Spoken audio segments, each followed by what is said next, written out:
ముఖ్యంగా ఈ వీడియో ఎక్కడ స్క్రిప్ట్ చేయకుండా లాస్ట్ వరకు చూడండి. మీకు చాలా సమస్యలకి పరిష్కారం దొరుకుతుంది. కిరణ్మయి మేడం గారు అసిస్టెంట్ ప్రొఫెసర్గా పనిచేస్తున్నారు గవర్నమెంట్ కాలేజీ ఎస్కేఆర్లో. ఆవిడ మీకు అన్ని వివరంగా చెప్తారు. నేర్చుకుంటున్నారు. సో ఇవన్నీ మేడంని చూసి మేము నేర్చుకోవాలి. ఈ సేవా సంస్థ ఎంతో మందికి ఇలాగే మేడం ఒక దీపం లాగా అయితే వేలాది దీపాలను వెలిగిస్తోంది. ఇలా నిరంతరము ఆ జ్యోతి వెలుగుతూ మరిన్ని దీపాలను తయారు చేయాలని మనసారా మేడం వాళ్ళు సేవ అంటే ఇప్పుడు గాంధీ మహాత్ముడు ఉన్నాడు. ఆయన స్వాతంత్రం కోసం పోరాడేటప్పుడు ఏదైనా స్పీచ్ ఇచ్చేటప్పుడు మీరందరూ స్వాతంత్ర సమరానికి మీరు తోడ్పడాలి అనగానే ఆడవాళ్ళు అందరూ గాజులు నగలు తాలిబొట్టుతో సహా ఆయన ఒళ్ళో వేసేవాళ్ళంట.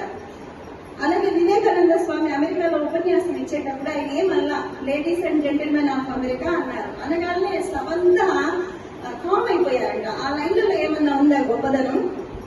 లేదు. ఏంటి, ఎందుకని వాళ్ళ మాటకంత పవర్ ఉంటుందంటే వాళ్ళు మనసా వాచ కర్మణ ఒకటే చేస్తారు. అంటే మనసులో ఒకటి పెట్టుకొని తిట్టుకుంటూ ఎదురుగా వచ్చి పొగుడుతూ అట్లా చేయరు. మనసులో ఏదైతే ఉందో నోటితో అదే వస్తుంది, నోటితో ఏదైతే వస్తుందో అదే పనిలో కూడా చేస్తారు. అలాంటి వాళ్ళకి చాలా పవర్ ఉంటది. అలా మేడం వాళ్ళు ఎంత నిస్వార్థంగా చేస్తున్నారో నాకు తెలియదు, కానీ ఈ ప్రోగ్రామ్ కి మేడం అడిగినప్పుడు కాదని చెప్దాం అనుకుంటేనే సరే అనేసాను నేను. అంటే మేడం చేసే సేవకి అంత గొప్పతనం ఉందన్నమాట. నిస్వార్థంగా చేస్తా ఉంది.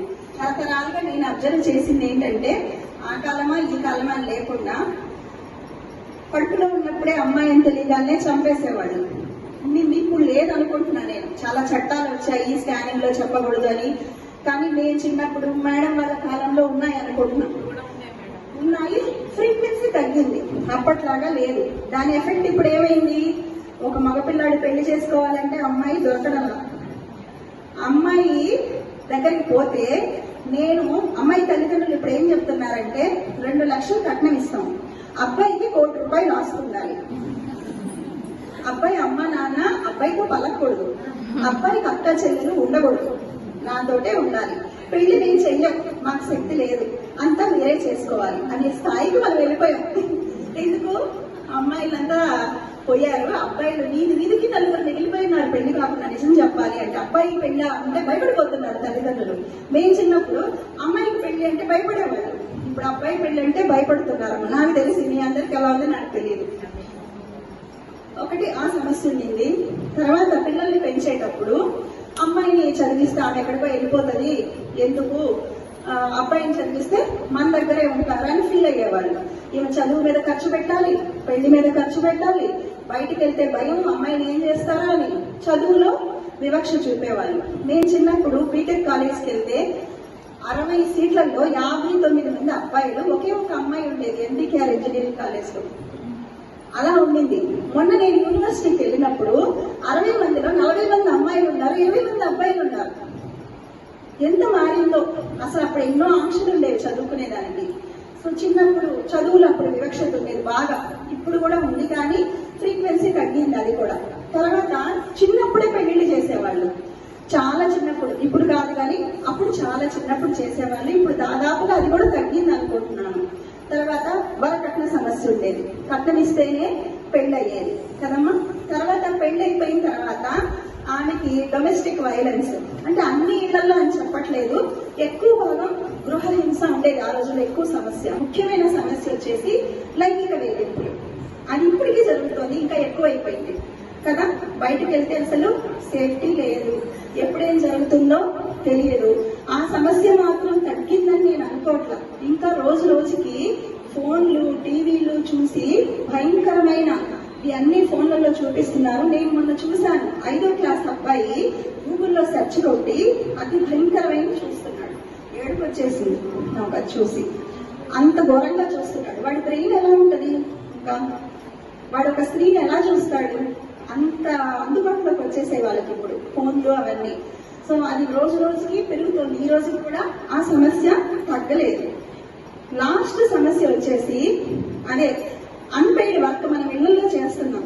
పాపం అమ్మమ్మలు ఎంత చాకరీ చేసినా ఇంట్లో, ఇప్పుడు మేము బ్యాగ్ తగిలించుకొని ఏదో కొద్దిగా తెస్తున్నాము, ఇంట్లో చేసిన చాకరీకి 5 పైసల విలువ కూడా ఉండదు. నాకు తెలిసి ఇవి. ఇంకేమన్నా సమస్యలు ఉంటే లేడీస్కి చెప్పండి మేడం. ఈ సమస్యలన్నింటిలో అయితే సమస్యలు ఉన్నప్పుడు సొల్యూషన్స్ కూడా మనం చూసుకోవాలి కదా. నాకైతే నేను ఆలోచిస్తే చాలా సమస్యల్లో నాకు బాధాకరమైన విషయం ఏంటంటే మన సమస్యలకి మనమే కారణం అవుతున్నాం. గృహ ఎందుకు ఏడిపించాలి కోడల్ని, లేదా కోడలు అత్తని ఎందుకు ఏడిపించాలి? స్త్రీకి బాధ కావడం లేదా? ఈమె ఏమంటుంది, నా కూతురు నా అల్లుడు చాలా మంచోడు, నా కూతుర్ని బాగా చూసుకుంటాడు, నా కొడుకు ఆడంగిలి వెదవ, కోడలు కొమ్ము పెట్టుకొని తిరుగుతున్నాడు అంటది. అనొచ్చా అలాగా? అనకూడదు కదా. అప్పుడు తప్పేవరదమ్మా. మనం ఎదుర్కొనే సమస్యలకి మనం కారణం కాకూడదు అని చెప్తున్నా. అలాంటివి ఎవరైనా ఉంటే కోడలైనా సవరించుకోవాలి, అత్తలైనా సవరించుకోవాలి. ఆ విచక్షణ కలిగి ఉండాలి. కోడల్ని ఇంట్లో నెట్టేసేటప్పుడు అత్తగారు కూడా వస్తుంది, లేదా అత్తని వృద్ధాశ్రమాన్ని పంపించేటప్పుడు కోడలు కూడా వస్తుంది. ఇది విచారించదగ్గ విషయం కాదా? నేను మా పిల్లలకు కూడా చాలా సార్లు చెప్తాను చేరినప్పుడు, అమ్మ మీరు ఇలా చేయొద్దు, తల్లిదండ్రుల్ని బాగా చూసుకోండి, పెద్దవాళ్ళని గౌరవించండి. అసలు ఇవన్నీ నేర్పిస్తున్నారా? ఇప్పుడు ఈ కోడలు అదే కొత్తగా పెళ్ళైనా ఇప్పుడు ఫోన్లు వచ్చాయి కదా, 24 గంటలు వాళ్ళ అమ్మకి ఫోన్ చేస్తుంది. అమ్మ అత్తమ్మ అడుగు వేయమంది, నువ్వు అడుగు వేయొద్దమ్మా. కాఫీ కలపమంది, నువ్వు కలపద్దమ్మా. అంటే చాలా మంది, అందరినీ నేను అనట్లేదమ్మా, పురుషుల్లో కూడా ఉన్నారు. సో అసలు మెయిన్ బాధ ఏంటంటే మనం ఎదుర్కొనే సమస్యలకి మనం కారణం కాకూడదు అనే విచక్షణ మనం పెంచుకొని, ఒకవేళ మనసు అలా అన్నా మనం ఈ తప్పు చేయకూడదు అని చెప్పేసి ఆ తప్పులు చేయకుండా మనం చూసుకోవాలి. నాకు అనిపించింది ఒకటి. తర్వాత రెండోది ఏంటి అంటే మెయిన్ మన సాధికారతకు కానీ సమాజం బాగుండడానికి కానీ ముఖ్యమైన అంశం పేరెంటింగ్, పిల్లల పెంపకం. అంటే ఒక వ్యక్తి సొసైటీలోకి వస్తున్నాడు అంటే వాడు 3 దగ్గర నుంచి వెళ్తాడు. తల్లి, తండ్రి, గురువు. అదే మాతృదేవోభవ, పితృదేవోభవ, ఆచార్య దేవోభవ అని ఎందుకు మొదటి స్థానం కల్పించారు? ఊరికే పెళ్లి చేసుకొని పిల్లల్ని కనడం అనేది గొప్ప విషయం కాదు. అదే పెద్ద గొప్ప విషయమా పెళ్లి చేసుకుని పిల్లల్ని కనడం అనేది? కానీ మనకు బాధ్యత ఎందుకు ఇచ్చారు? మనకి మొదటి స్థానం మనకి ఎందుకు ఇచ్చారు? దేవుడి కన్నా ముందు సొసైటీలోకి నువ్వు కనేసి వదులుతావే ఆ బిడ్డ ఎవరికి హాని కలిగించకూడదు. వాడిని నువ్వు పర్ఫెక్ట్ గా పంపించే బాధ్యత తల్లిది, తండ్రిది, గురువుది. తర్వాత స్థానం దేవుడికి ఇచ్చారు. మనకు అంత స్థానం ఎంత ఇచ్చారు అంటే అధికారం ఇచ్చినప్పుడు బాధ్యత కూడా ఉంటది. ఊరికే హైట్ లో కూర్చోబెట్టరు. సో బాధ్యత కూడా మనకు ఉంటది. పిల్లల్ని చాలా జాగ్రత్తగా పెంచాలి. మనము అతి భయంకరమైన సినిమాలకి భార్య, భర్త, పిల్లలు పోతారు. అక్కడ భయంకరమైన చూపిస్తుంటారు. వీళ్ళు చూస్తూ కూల్ డ్రింకులు తాగుతూ అలాంటివి చేస్తే పిల్లలు కూడా ఎలా తయారవుతారు? అలాంటివి మనం చేయకూడదు. నేను ఒక టీచర్గా 10:30కి క్లాస్కి వెళ్ళి నువ్వు 10కే రావాలి అంటే వాళ్ళు నా మొహం మీద అడుగుతారు. పిల్లలు ఎవరైనా సరే సొసైటీలోకి వెళ్ళే వాళ్ళు మన 3 దగ్గర నుంచి నేర్చుకుంటారు. మన బాధ్యత చాలా ఉంది. మనకు అలాంటి కోరికలు ఉన్నప్పుడు వాళ్ళ ముందు చాలా జాగ్రత్తగా ఉండాలి. వాళ్ళ ముందు మిస్బిహేవియర్ చేయకూడదు. సో అబ్బాయిని అయితే మనం ఎలా పెంచాలి అంటే అమ్మాయిని గౌరవించే విధంగా వాళ్ళని పెంచాలి. నాయన ఇలా చేయకూడదు, విడమర్చి చెప్పాలి. నువ్వు వెళ్ళి వేరే అమ్మాయిని ఏడిపించడం అలా చేయకూడదు. తర్వాత రేపు నీ భార్యకి, ఇప్పుడు ఇంట్లో మేడం చాలా హ్యాపీగా చెప్తున్నారు, అన్ని పనులు చేస్తున్నారని, నేనైతే అన్ని చేయలేకపోతున్నాను. విపరీతమైన ప్రెషర్ జాబ్ లో. పొద్దున్న లేచినప్పటి నుంచి ఒక లేడీకే బాధ్యత. పొద్దున ఏం చేయాలి, మధ్యాహ్నం ఏం చేయాలి, సాయంత్రం ఏం చేయాలి. ఇంటి పనిలో పురుషుడు సమానంగా బాధ్యత వహించట్లేదు. ఇప్పుడు మీరు ఊహించుకోండి, ఒక మగాయన అంటుతూ ఉంటున్నాడు, నేను లేడీని పడకుర్చీలో పడుకొని పేపర్ చదువుతూ కాఫీ ట్యాపో అనగలనా? ఒకసారి ఊహించుకోండి. మనమే యాక్సెప్ట్ చేయలేం. మన సొసైటీ అలా బిల్డప్ అయిపోయింది. నువ్వు ఉద్యోగం చేసి వచ్చినా మేడం అన్నారు షూస్ తీయాలి, సాక్స్లు తీయాలి. నేను అది తక్కువ అంటాను. ఫ్యామిలీ మెంబర్స్ అందరూ షేర్ చేసుకునే విధంగా వాళ్ళంతా మన మీద వేసుకున్న దాని వల్ల హెల్త్ పాడైపోతుంది. ఒక్క నిమిషం కూడా ఏం చేయలేకపోతున్నాం. మన గురించి మనం ఆలోచించుకోలేకపోతున్నాం. ఏ పనైనా జరగాలి అంటే ఇంట్లో అందరూ సమానంగా షేర్ చేసుకుంటే మన మీద అంత ప్రెషర్ ఉండదు. ఆ విధంగా మన పిల్లలకి అవగాహన కల్పించాలి. మన భర్తలు అంటే ఇప్పుడు అప్పటికన్నా చాలా మారారు. మా నాన్న స్నానం చేసేటప్పుడు చెంబుతో ఒక చెంబు ఇవ్వాలి మా అమ్మ, ఒక చెంబు ఆయన మోసుకున్నాక ఇంకో చెంబు ఇవ్వాలి. అంటే స్నానం చేసిన సేపు అక్కడే ఉండాలి. ఈ రోజు అట్లాంటి పరిస్థితి లేదు, వాళ్ళే స్నానం చేస్తున్నారు, అంత స్థితి లేదు. కానీ ఇప్పుడు 2 పనులు చేస్తున్నాం మనం. లేదా ఇప్పుడు మీరు టైలరింగ్ ఏదో చేస్తున్నారు, మీరే లేచిపోయి మీరే ఇవ్వాలి అనేది పెట్టుకోకూడదు. ఇదేదో చిన్న చూపుగా చిన్న వర్క్గా ఆడవాళ్ళకి వాళ్ళు భావించకూడదు.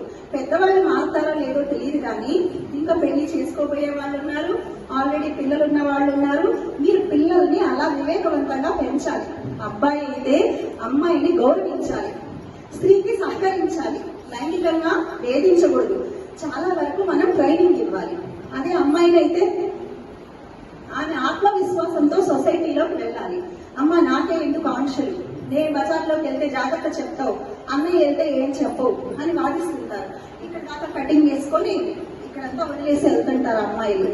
అంటే నా డ్రెస్ నా ఇష్టం ఓకే, కానీ బంగారం ఉంది రోడ్డు మీద పెడితే బంగారం అయితే ఎత్తుకెళ్తారు, ప్యాడ్ ఉంది ఎవరైనా ఎత్తుకెళ్తారా? ప్యాడ్ని ఎవరు ఎత్తుకెళ్తారు కదా. మన అమ్మాయిలు బంగారం లాంటి వాళ్ళు, వాళ్ళకి అట్లా చెప్పండి. అంటే మీరు బజార్లో తిరిగినప్పుడు ఎవరైనా దాడి చేస్తే మీరు ఎదుర్కొనే శక్తి ఉంటే వెళ్ళి తిరగండి, ఓకే.